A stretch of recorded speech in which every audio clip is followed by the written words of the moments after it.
Alrighty everyone, welcome back. It is now the end of May of 2023, and as we get closer to June, by the way, this is going to be the very month that's going to be a very big moment where John and Dave have the ability to promote the Ahsoka Tano series and really market that show ahead of its August release date window, which, by the way, they are going to have a final trailer debuting sometime in July, so get ready for that as well. But in the meantime, Kathleen Kennedy has been going through a lot of trouble, not just with INDY 5, but also with Star Wars, with Skeleton Crew and the Acolyte, and the entire Hollywood sphere, if you will, and exactly what has happened recently between herself and many major studios out there. This is Mike Zero. Subscribe if you're new and like this video to see future Star Wars updates. I'm also on Twitter at Mike01. I thank you also very much for the great and kind support, and without further ado, let's get right into the subject.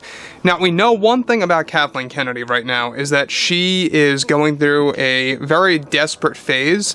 She knows that her job is on the line as president of Lucasfilm because basically her time there is 100% reliant on the current state of INDY 5's box office results and exactly where that's going to go on June 30th.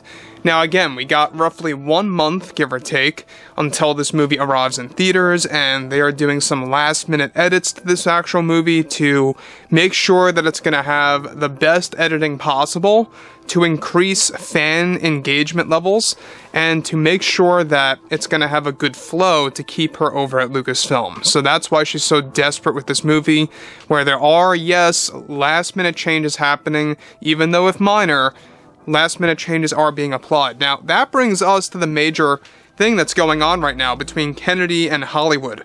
Now, specifically, with Kathleen Kennedy currently promoting both INDY 5, Skeleton Crew, and The Acolyte, she recently has been going through many issues after getting fired from Hollywood, essentially, where all major studios have restricted her from Kennedy ever getting hired again. These include Universal, Columbia, Sony, Lionsgate, and so many more to mention, that have and want nothing to do with Kennedy after recent word about INDY 5 got out. However, since Kennedy got word of this, she has been trying to lift these restrictions from these major studios, from the major ones, by use of her husband Frank Marshall, who holds very big connections to the Hollywood sphere.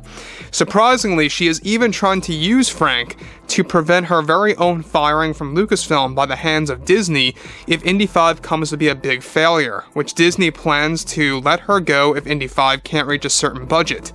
However, another big factor as to why Kennedy was completely restricted from Hollywood altogether, and all the big studios, had much to do with the fact that Kennedy was also criticizing many companies like Universal and others out there for not using enough diversity in many of their animated and live-action films. Now, let me just stop here for a second. So, the thing about many studios right now is that they are beginning to wake up.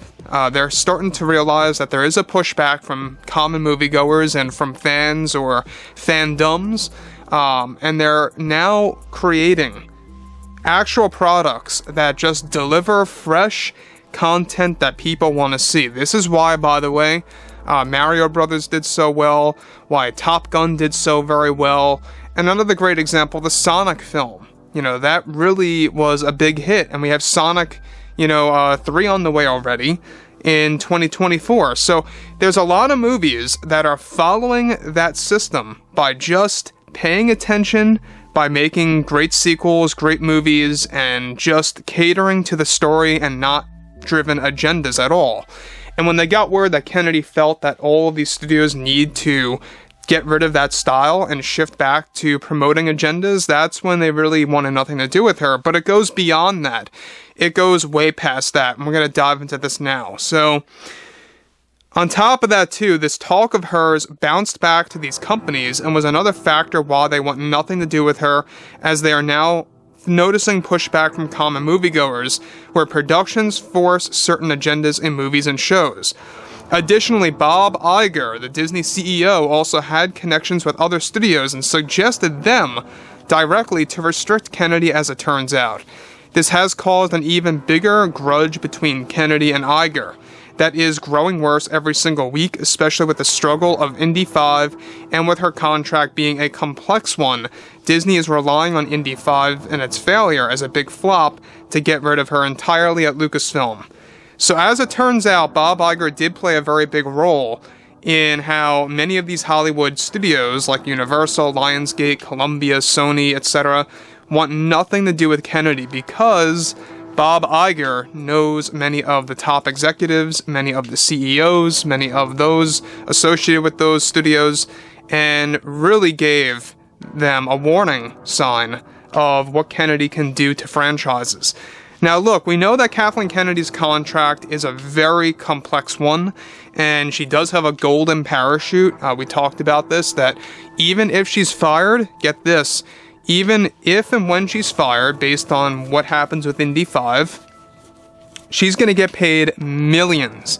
Not just millions like 1 to 3 million, tens of millions of dollars. We're talking $20 to $30 million after getting fired, and that's basically going to be her severance deal. Alright, now I don't know if you guys know what a severance deal is, go ahead and look it up, but basically that is what she's getting, and it is happening.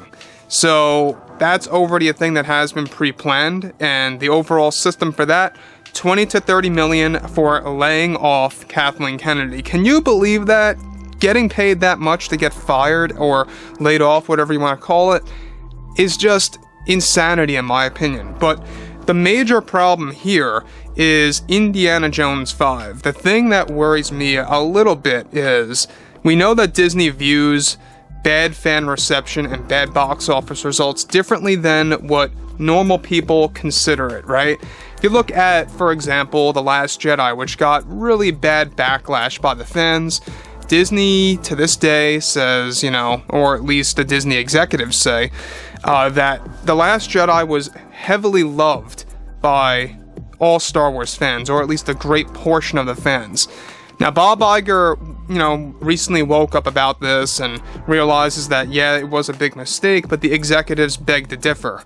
So, what's interesting about everything related to Kathleen Kennedy here, too, is that her husband, Frank Marshall, she is basically using the guy to use his contacts to open up or lift those restrictions at Universal, Lionsgate, Sony, Columbia, you name it, and to give her an open window of opportunities if and when that time comes when she's fired at Lucasfilm. Now, her backup plan is to kickstart her own studio, which, by the way, is going to be called Starlight. That's the code name, not the official name.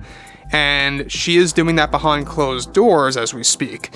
And I've said this before, how in the world is Disney okay with this? Or how in the world are they even allowing her to stay on over there if she's making her own production company that's going to compete against Star Wars, Trek, and Dune? Is beyond me. It most likely has a lot to do with the fact that her contract is a very complex one, so we'll have to wait and see what happens with that studio of hers. But overall, guys, I am very intrigued to hear what you all have to say about this below in the comments about Kathleen Kennedy, the studios getting rid of her, getting any opportunities, and Frank Marshall, etc. And if you guys did enjoy the content for today, make sure to drop a thumbs up on this video to support the channel, and I will catch you guys next time.